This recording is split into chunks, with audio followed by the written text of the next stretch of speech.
마늘에 대해서 잠깐 얘기를 좀 할까요? 옛날부터 우리 마늘이, 중국 사람들이 우리나라 사람 볼 때 우리나라 마늘을 그렇게 먹기를 원했대요. 그래서 예전 기록을 보면은, 우리나라 사람이 전주에 가면 봉상면이라고 있는데, 거기에 있는 산을 보고, 거기에서 이제 마늘이 많이 나오거든요. 거기 가서, 조선의 마늘을 먹었더니 몸이 좋아졌다. 뭐, 이런 기록들이 지금 곳곳에 좀 나와요. 근데 마늘을 봤을 때, 예전에 원산지는 어디냐 하면 중앙아시아죠. 거기가 마늘이 처음에 나왔대요. 근데 마늘을 우리나라는 언제부터 했었을까 이런 게 좀 궁금해지잖아요. 이제 중국에 보면은 중국에 이제 초나라 한나라가 한번 대판 싸우죠. 예전에 그러니까 진시황이 이제 춘추 전국 시대 때 통일을 한번 하고 그다음에 이제 진시황이 이제 죽고 나서 2세 황제가 제대로 정치를 못하는 바람에 이제 나라가 무너지고 초나라 한나라. 그래도 초나라 한나라 싸움하는 게 장기판이잖아요. 그래서 이제 한나라가 이제 이기죠. 한나라 유방이. 이제 그러고선 후손들이 이제 중국이 통일이 되니까 힘이 강력해지니까 이제 힘이 강력해지면 외부로 힘을 더 쏟게 돼 있거든요. 그래서 이제 중앙아시아 쪽을 진격을 해요. 그래서 그 당시에 이제 비단길이라고 처음 열리죠. 동쪽과 서쪽이 연결이 되는 거예요. 그래서 그때 이제 한무제 때 이제 장건이라는 장군이 있었대요. 그 장군이 이제 중앙아시아 쪽을 진격을 한 거죠. 그래서 거기서 이제 마늘을 처음 가져와요. 그러니까 그리고 한무제 때 우리나라도 또 침범을 해요. 침공을 해요. 그래서 우리나라 고조선을 멸망시키고 한사군을 설치를 해요. 이제 낭랑, 인번 뭐 이렇게 우리 국사 시간에 많이 배운 거죠. 그래서 아마도 그 당시에 마늘이 처음 중국에 들어왔고 들어온 마늘이 이제 우리나라에 수입되지 않았을까 한사군 때 이렇게 이제 추정을 해요. 그런데 예전에 마늘을 한문으로 쓰면요 이렇게 써요. 이게 마늘산자래요. 지금 이제 사전을 찾아보면은 마늘산자라고 나오는데 옛날에 처음에는 요 산자가 옛날에는 달래산자래요. 그러니까 마늘이 수입되기 전에 그러니까 마늘이 한나라 때 들어왔다고 그랬죠. 중앙아시아 쪽을 통해서. 그 이전에도 산이라는 단어가 있었어요. 그때는 달래를 의미했죠. 근데 마늘하고 달래를 보면 어때? 마늘은 크고 달래는 작죠. 그래서 이제 헷갈리잖아요. 이제 어느 걸 말하지? 그래서 마늘 그때 크다고 해서 대자로 써요. 대산. 이건 이제 찍으니까 뭐라고 할까요? 소산. 이렇게 이제 쓰기 시작하는 거죠. 그러니까 옛날에는 산이 달래만을 의미했는데 이제 새로운 품종인 새로운 작물이 마늘이 들어오니까 이제 이렇게 대소로 구분을 한 거예요. 물론 이제 중국 입장에서 중앙아시아 쪽은 오랑캐 지역이거든. 중국 애들이 볼 때는. 그래서 이게 오랑캐 호자예요. 오랑캐 호자. 그래서 호산이라고 표현할 수도 있겠죠. 그죠? 오랑캐 땅에서 온 달래 비슷한 거다. 이런 뜻이겠죠. 이제 그렇게 이제 우리가 이해를 이제 볼 수가 있는데, 마늘이 그런데 이제 우리나라에는 단군 신화가 있죠. 단군 신화에 어떤 얘기가 나와요? 곰과 호랑이가 마늘을 먹고 이런 게나. 그럼 과연 단군 신화가 쓰여진 때가 언제냐? 고조선 때, 그죠? 지금도 5,000년 전에. 그럼 그때 우리나라에 마늘이 있었느냐? 없었죠. 그때는 달래가 있었죠. 달래. 그러니까 삼국유사가 언제 쓰여졌죠? 삼국유사가 고려 때 쓰여져. 삼국유사가. 삼국유사에 단군 신화가 적혀 있는 거예요. 근데 고려 때 나온 문헌이나 이런 것들은 조선 초기까지 우리나라에서는 그냥 산. 이렇게 하면은, 아까 산 하면은 대산, 소산을 말한다고 그랬죠? 그래도 옛날부터 산 하면은 달래를 의미했으니까 우리나라에서도 고려 때나 조선 초까지가 조선 초기까지는 산 하면은 달래를 의미했어요. 그리고 마늘 하면은 대산 이렇게 썼겠죠. 마늘은. 근데 삼국유사는 고려 때 써졌다고 그랬죠. 그러니까 당연히 거기에 나오는 당군 신화에 나오는 산은 달래를 의미해요. 근데 대부분의 사람들이 번역을 할 때 요새 한문사전을 찾아보면은 다 달래산은 안 나오고 마늘산만 나오거든요. 그러니까 당연히 달래로 번역하는 게 아니라 마늘로 번역하는. 그러니까 이제 번역상의 문제가 있는 거죠. 그러니까 당군 신화가 틀렸다 맞았다 이런 뜻을 떠나서 번역을 이제 잘못한 거죠. 그러니까 책이 언제 쓰여졌느냐, 고려 때 쓰여졌느냐, 조선 때 쓰여졌느냐, 그거에 따라서 번역이 틀린데 이제 그걸 이제 잘못 생각을 한 거죠. 그리고 또 하나는 약간 좀 전문적인 얘기입니다만 그 당군 신화면 산 20매 이런 뜻이 나요. 20. 그러니까 그 산 20매, 그러니까 곰이 산 20매를 먹었다 이런 뜻이 나와요. 그러면 마늘을 보면은 우선 6종 마늘 뭐 몇 종 마늘 이렇게 얘기하죠, 그죠? 그런데 마늘은 20종 마늘은 없죠. 그죠? 요거는 그 달래 20뿌리 이렇게 번역이 돼야 되는 거예요. 예를 들어서 뭐 예전 마늘이나 지금 마늘이나 뭐 비슷하죠. 그러니까 20종 마늘은 없는 거예요. 그리고 마늘을 봤을 때 그 마늘은 우리가 심을 때 어떻게 심어요? 마늘을 쪼개서 심죠. 근데 마늘도 씨가 맺죠. 씨 열매가 그 씨를 심잖아요. 그러면은 6종 마늘이 되는 게 아니라 통마늘이 돼요. 그랬다가 그 다음에는 다시 또 나누죠. 6종 마늘이라.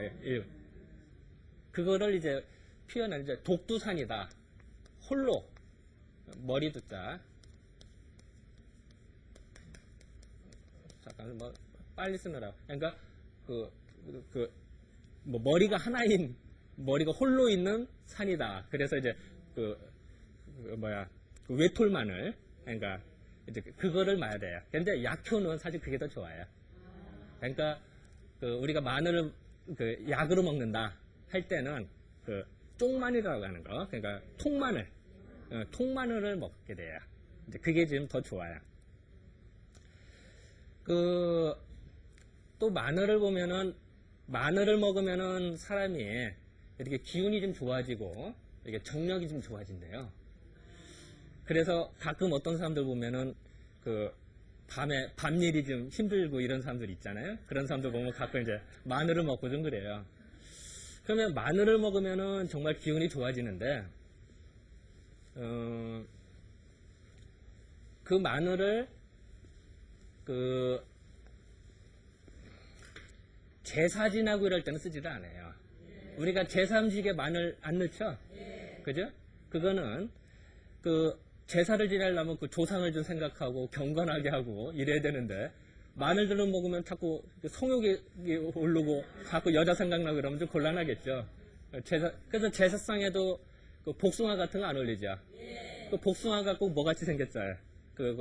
여자가 엉덩이 같이 생기기도 하고 또 여자의 성기를 의미하는 게 복숭아죠. 그리고 실제로 복숭아를 먹으면 여자가 먹으면 얼굴도 이뻐지고 그렇게 정력도 좀 좋아지고 이렇게 섹스하고 싶은 마음이 들어요. 그러니까 제사상에 신성한 제사상에 올릴 수 있겠어요? 그래서 우리 아무리 시대가 변했어도 올릴 게 있고 못 올릴 게 있는 거예요. 그 중에 마늘 들은 거는 올릴 수가 없겠죠. 또 예전에 이제 국가에서 제사 지낸다든지 아니면 이제 제례를 지낸다. 그럴 때도 제과입니다 그러죠. 일주일 전서부터 마늘을 안 먹어요. 왜냐면 경건해야 되니까. 그건 당연하겠죠. 그죠? 그래서 지금도 뼈대 있는 집안에서는 제사를 지낼 때 제주나 집안 식구들이 마늘 있는 음식을 이렇게 피해요. 3일 전부터. 그게 이제 뼈대 있는 집안에서는 지금도 좀 그게 좀 남아있어요. 그러니까 당연히 이제 수도하는 스님이라든지 아니면은 공부하는 수험생, 고시생들은 마늘 먹으면 좋겠어요? 안 좋겠어요? 안 좋겠죠. 그래서 절에 가서 마늘 들어있는 음식 봤어요? 없죠. 그러니까 절에 있는 스님이 마늘 먹고 기운이 좋아졌다. 그럼 참 이게 수도에 방해가 돼요. 그러니까 먹을 수가 없어요. 또 여러분들 만약에 자기 남편이 출장을 간다. 그러면 마늘 열심히 해서 줘야겠어요? 안 줘야겠어요? 그거요. 출장 가는 사람 열심히 해서 주면은 밖에 가서 바람 피고 오십시오 하는 얘기밖에 안 되는 거예요. 그러니까 그것도 이제 생활의 지혜인 거지요. 또 마늘은 이렇게 톡 쏘는 맛이 있어요. 마늘 먹으면 톡 쏘죠. 그걸 이제 훈이라고 그래. 훈. 그걸 이제 약간 좀 전문용어로 쓰면요. 훈이라고 하는데요. 그 톡 쏘는 맛이 이렇게 먹으면 톡 쏘기도 하고 좋은데 귀신을 쫓는데요. 그게. 그래서 귀신이 마늘을 보면 무섭대요. 그래서 가끔 서양 이야기 보면은 드라큘라, 이제 서양 귀신들이 드라큘라 많이 나오죠, 그죠? 그 드라큘라를 물리칠 때 마늘을 뭐 뿌린다든지 마늘 냄새를 풍기면 도망간다고 그래요. 뭐 믿거나 말거나합니다만. 그럼 우리나라에서도 아까 제사 음식에 왜 안 쓰냐 이 얘기를 할 때 성욕을 끌어올리는 것도 있지만 귀신을 물리치는 역할도 해요. 제사 음식이라는 거는 조상 귀신이 와서 좀 드시고 가라고 하는 게 제사인데 못 오게 하고 냄새 풍기는 거 되겠어요?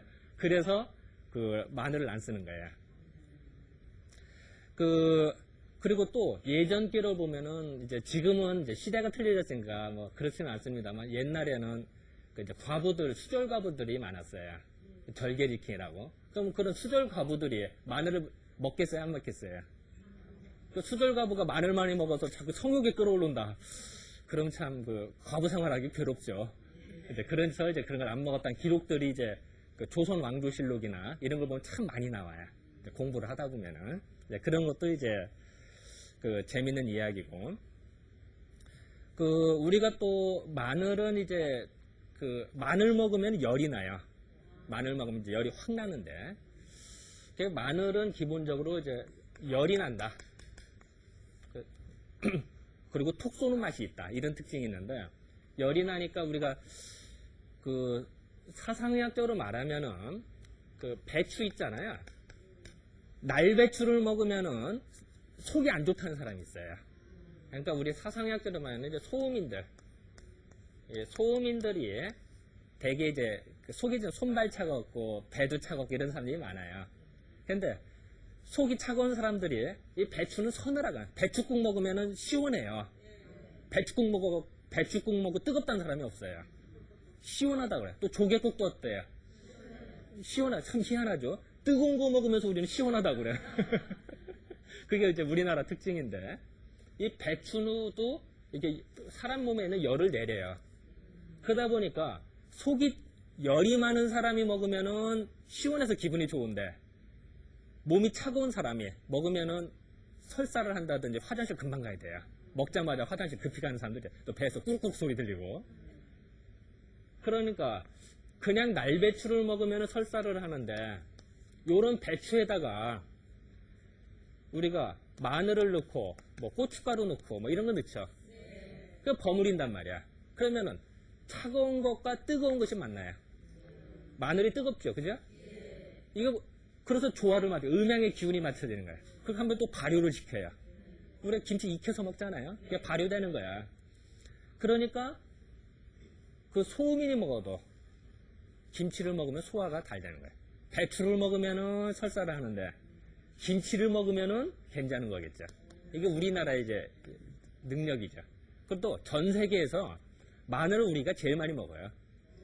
마늘을.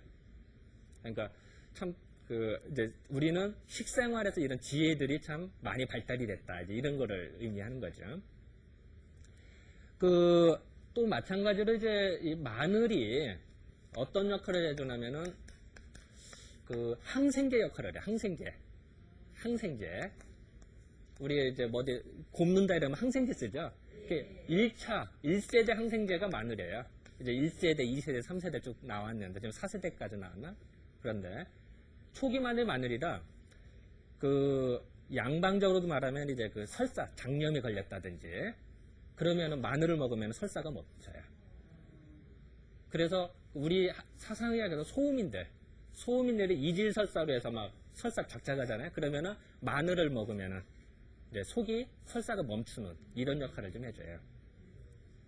그러니까 우리가 회 먹고 이럴 때 마늘 먹죠?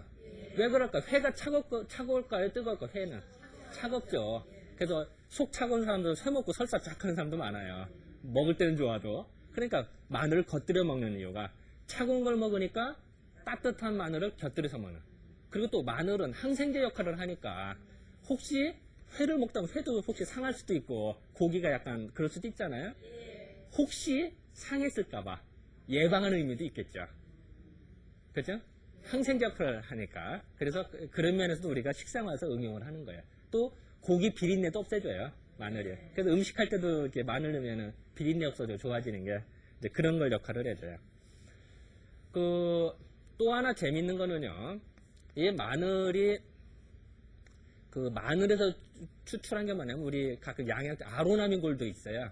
가끔 선전하죠. 뭐 이상하게 약 선전하는 게 아니라 아로나민골드가 마늘에서 추출한 거예요. 그러니까 어느 때 먹냐면은 옛날 사람들 중에 그 우리가 쌀을 도정을 할 때 쌀을 백미로 만들잖아요. 도정을 많이 하면은 비타민 B1이 파괴가 돼요. 그러니까 쌀 껍질이 이게 많은데 이게 벗겨져요. 그러니까 현미를 먹으라는 의미는 이걸 보충하는 거예요. 백미를 먹으면은 비타민 B1이 많이 파괴가 되고 섭취를 못 하거든요. 이게 부족하면 각기병이 걸려요. 그리고 이제 삭신도 쑤시게 되고 다리도 아프고. 그러니까 이 마늘을 먹어주면은 그게 없어지겠죠. 그래서 이제 사용하는 거예요. 이런 것도 이제 생활에 좀 지혜다. 그리고 이제 또 하나 재밌는 거는 이제 마늘을 우리 예전에는 어떻게 표현했을까 이런 표현도 좀 재밌을 것 같아서 잠깐 소개를 좀 해드리면요. 내가 잠깐 쓸게요. 향약 구국방이라는 책이 있는데 이렇게 표현이 됐어요. 요게 뭐냐면은 이게 망치맛자래요. 망치맛자. 그러니까 우리나라 글자예요. 이런 걸 이제 국자라 그래요. 한문하면은 흔히 중국에서 다 만들었다 생각하는데 그렇지 않아요. 우리가 만든 한자도 많아요. 요것이 이제 우리나라 국자고 요거는 너여자예요. 너여자. 순공자로 이렇게 이제 세모로 이렇게 쓰고 그리고 요거는 이제 새을이죠.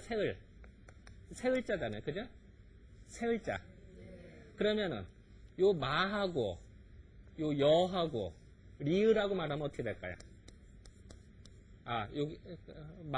요게 아니라 요거 너하고 요게 아니라 그러면 너 리을 하면 만월 이렇게 되겠죠. 이게 이두문자래요. 그러니까 한문할 때 음과 훈 요거는 망치맞자니까 말을 이용하고 여기는 너였자니까 너를 쓰고 이건 이제 리을 받침 쓰고 그래서 만을 이렇게 썼대요. 그러니까 이건 이제 고려 때 쓰여진 거니까 그때는 한글이 없었거든요. 한글이 없었으니까 할 수 없이 이렇게 이제 표현을 한 거죠 우리가. 이런 것도 이제 좀 재밌을 것 같아서 잠깐 소개를 좀 해드려요. 이제 물론 이제 세종대왕님께서 훈민정음을 창제하신다면은 이제 이렇게 쓰죠. 날 이렇게 이제 쓰게 되죠. 그래서 어쨌든 이번 주 시간에는 마늘이 경력에도 좋고 이게 기운이 좋은데 너무 뜨거워요. 그러니까 열이 많은 사람은 좋겠어요, 안 좋겠어요? 안 좋겠죠. 몸이 차가운 사람한테는 좋은데 그리고 음식을 중화를 시켜준다. 이제 그거를 이제 이해를 하시면 이제 마늘에 대해서 이해가. 그래서 마늘을 너무 많이 먹는 것도 안 좋겠죠. 또 그렇다고 또 너무 안 먹어도 안 좋을 거. 뭐든지 적당한 게 좋아요. 우스갯소리를 하면요. 여러분들도 뽀뽀를 해도 가끔가다 하면 참 기분도 좋고 좋은데 하루 종일 뽀뽀해봐요. 입 아파서 못해요. 뭐든지 적당한 게 좋은 거다. 이제 그것이 이제 우리 사상에서 말하는 균형정신이라고 생각하면 될 것 같아요. 자, 어쨌든 이번 시간에는 이 정도로 정리를 해서 좀 마무리 좀 할까 합니다. 자, 그럼 감사합니다.